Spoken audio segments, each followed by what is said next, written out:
Hey, I'm Laura. Just quickly, we here at GRITtv are proud to bring you independently produced content every day. Now it's your chance to help us. GRITtv has been offered a $100,000 challenge grant. Every dollar you give right now between now and June 30th is worth $3 to us. We've only got a few more weeks to meet the match. Will you help? You can donate at our website, GRITtv.org. Meanwhile, enjoy this clip. Barack Obama is killing all our pensions, screams one headline. Obama is holding his boot on the throats of British pensioners, writes another. Britons are upset at what they see as the very real prospect of their pensions shriveling up. With all the talk of banning dividend payouts, their fears could be pretty real. I've seen estimates that £1 of every 7 or even 1 in 5 that are paid out in UK pensions derives from investments in BP. Risky, arguably doomed, not so well led, it's still one of the biggest companies trading on the London market. It'd be a nasty irony, wouldn't it, if one set of workers ended up paying out to save another? Is that really what we're looking at? We'll talk about it with Ed Pilkington of The Guardian next. Meanwhile, just a note on those tea partiers. We all know that they're for low taxation and privatization of things like pensions and healthcare and schools. But this would surely be the time to live up to their name, wouldn't it?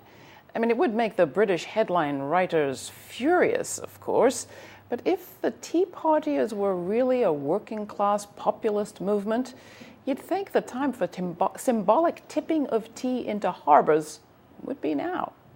Next, Obama. But make no mistake, we will fight this spill with everything we've got for as long as it takes. We will make BP pay for the damage their company has caused. And we will do whatever is necessary to help the Gulf Coast and its people recover from this tragedy.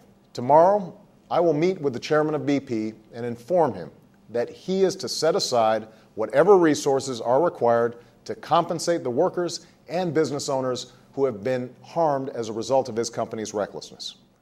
Well, what do you think? Ed Pilkington is here. He's the New York correspondent for The Guardian in the UK. I thought the president would have benefited from a little oily pigeon or duck or something on his desk there. But other than that, do you think the speech conveyed the right spirit? Well, he came across, I would imagine with Obama, relaxed, confident, presidential. But there was a slight problem. This is day 56, I think it was yesterday. 56 days into this, his first sort of major address on television to the American people.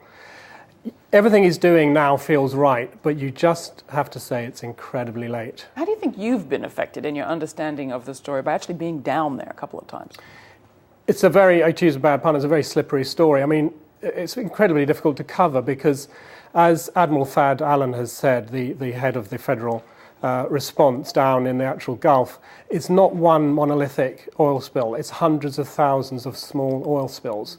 And they're scattered over this ginormous area and a huge coastline. And it's kind of hard to find the oil if, like me, you're a reporter relying on sort of local fishermen to take you out there. You actually need big boats to take you right out into the Gulf to see the major stuff, or a helicopter to fly you over. And as we know, BP's done its best to try and stop reporters seeing a lot of the worst stuff. I didn't personally, but there's been plenty of other reporters who have been turned away from beaches, who found it difficult to fly over the rig because there's been a no-fly zone imposed. Again, the federal government has stopped that happening now, but there was a pause of the first few weeks when it was difficult for reporters. The BP CEO, Tony Hayward, is going to be taking questions coming up shortly from Congress. You've said that you'd like to see him, or that you expect him to receive forensic questioning. What would that look like in your view? What are the questions that need to be asked and answered? Well, I mean, you mentioned the fact that back at home, British people are now, well, actually British newspapers, we must make a distinction, are up in arms about this and saying, it's the nation as being maligned by the President of America. The truth is that BP have got some pretty heavy allegations to answer now. The congressional committees have come up with a massive, very detailed information drawn from BP's own emails and BP's own conversations with senior executives. And they show that at least 5 times BP decided in the days immediately before the explosion to cut corners and to save costs. The case that stands out for me is they decided, Halliburton advised them to use 21 as a particular kind of tool that's used to keep the casing of the rig in a centre position. Halliburton advised them to use 21 pieces. They decided to use 6, even though the remainder were available to them. And the reason why was because it would have taken 12 hours to put in the extra pieces, and it would have cost them $120,000, which is, compare that with the potentially $40-60 billion they're now facing, and you kind of can't quite believe it. What is the reality for those British pensioners and pension plans? And is it kind of one group of not so well-off folks against another?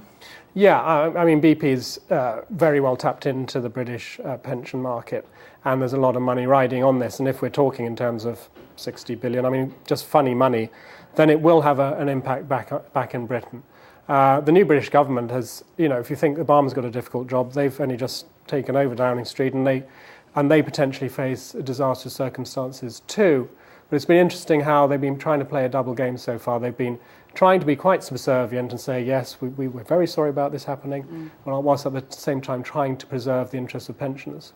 There have been hearings where oil CEOs have spoken. This is what one had to say, the CEO of ExxonMobil, Rex Tillerson, I think, Tillerson it is? Take a look. So if you can't handle 40,000, how are you going to handle 166,000 per day, as you indicate? The answer to that is when these things happen, we are not well equipped to deal with them. So when these things happen, these worst case scenarios, we can't handle them, correct? We are not well equipped to handle them. There will be impacts, as we are seeing. And we've never represented anything different than that. And you've all said that's why the emphasis is always on preventing these things from occurring, because when they happen, we're not very well equipped to deal with them. And that's just a fact of the enormity of what we're dealing with. Do you think the focus in the U.S. inquiries should be primarily on BP or on the industry more widely, more broadly? I think primarily it has to be on BP in the first instance because, as we just said, they have a lot of serious allegations now to answer about how the explosion happened in the first place, which is what it's all about. But big questions also about the lack of regulation here. We know the coziness about the regulators, between the regulators and the oil companies has come out since the explosion. But also, it has to be said, in terms of Obama's handling of this, the timing of his green light to offshore drilling so soon before the actual explosion is really quite damning, I think. On another topic, Tea Partier Sarah Palin is on her way to visit Margaret Thatcher. At least she says she is. I haven't heard confirmation from Thatcher's office yet. Any thoughts? Well, it's a kind of pretty thin ploy on her part to try and get a little bit of the sort of glow from Thatcher. Apparently, it's traditional. All the Republican candidates in the 2008 presidential race went to see Thatcher. It's kind of apparently it's kind of obligatory here. It's like a sort of papal. Yes, trek. Or we would say more like going to visit the Queen, perhaps. But and Thatcher is the Queen of conservatism, it seems, around the world. But it just strikes me how different they are. I mean, Thatcher was, you may hate Thatcher, but she was fantastically well prepared, incredibly efficient at what she did. She slept for 4 hours, and the rest of the time she was absolutely obsessive about knowledge and being on top of her brief. As we know, Palin's the opposite. Thatcher was also famous for never apologizing for anything, as far as I know. There was an apology that came out of a British Prime Minister this week, an apology about crimes committed, he didn't use that word, but about killings in 1972. Going back 38 years, Bloody Sunday, Derry, London Derry, 14 killed dead by British soldiers, paratroopers. Any thoughts on that? Well, as you say, 38 years, the first thought is how long it's been, how long it's taken for the British system, in a way, to process this and come up with an apology. It's a sign of how Northern Ireland, albeit remaining peaceful, is continuing to take up the time of political thought in Britain. And you give it to the families of the victims. They just stuck with it, and they would not stop until they got the result they wanted. Yeah, I think there's some lessons there for all of us. While we're talking apologies, is this guy going to have to apologize? Take a look. But if you buy a ticket, sometimes you win a raffle. Well, just saying, earlier today, I'm waiting on this surface when it's wet and slippery in the ball. Who's going to be the first keeper to kind of let the soft one go in? And there it is.